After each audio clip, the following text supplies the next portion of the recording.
You think aluminum is cheap because it's everywhere. It is everywhere. It's the most abundant metal in the Earth's crust. And yet there was a time when it cost more than silver.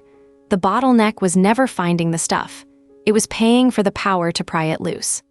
Here's the tell. Look at a map of the world's smelters, and they're in bizarre places. Not next to the bauxite mines, not next to the customers.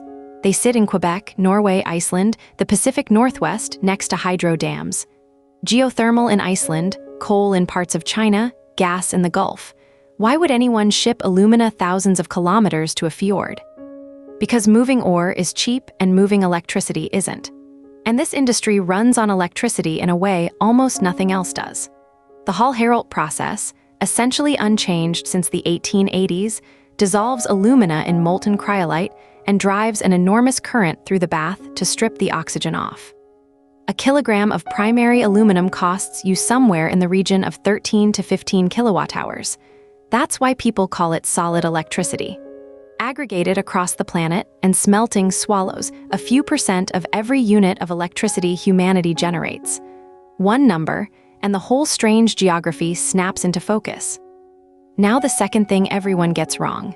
When the grid is strained, the obvious move is to ask the big factories to power down for a while. A smelter largely cannot.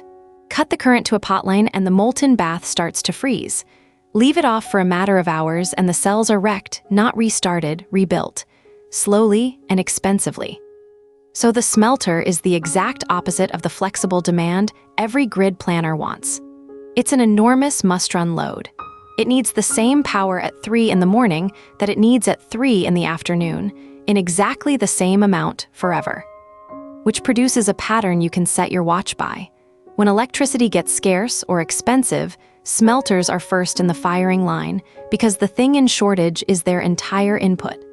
Europe's energy crisis after 2021 idled a meaningful share of its smelting capacity. Drought-hit hydro in Yunnan has cut output again and again.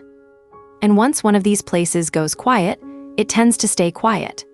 Restarting means fresh capital, a workforce rebuilt from nothing, and a long-term power contract at the price that made the plant uncompetitive in the first place. So a temporary energy shock quietly becomes a permanent relocation of industrial capacity. So if the energy is the whole cost, what happens when the metal already exists? This is the good news, and it's dramatic rather than marginal. Remelting aluminum takes a small fraction of primary production.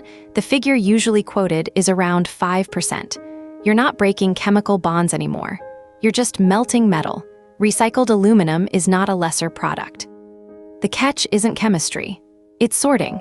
Alloys are formulated for very different jobs, and once the scrap gets mixed, it slides down into applications that tolerate whatever turns up. Getting high-value metal back into aerospace or beverage sheet means keeping the alloy streams apart. That's a collection problem, not a metallurgy problem. Here's my take. Aluminum is the clearest case of a material whose price is really an energy price wearing a disguise. Every argument about industrial policy, carbon borders, and cheap power is, for this industry, one single argument. And the detail that a potline freezes if you unplug it for an afternoon is worth holding onto. Heavy industry isn't a machine you pause. It's a process you keep alive.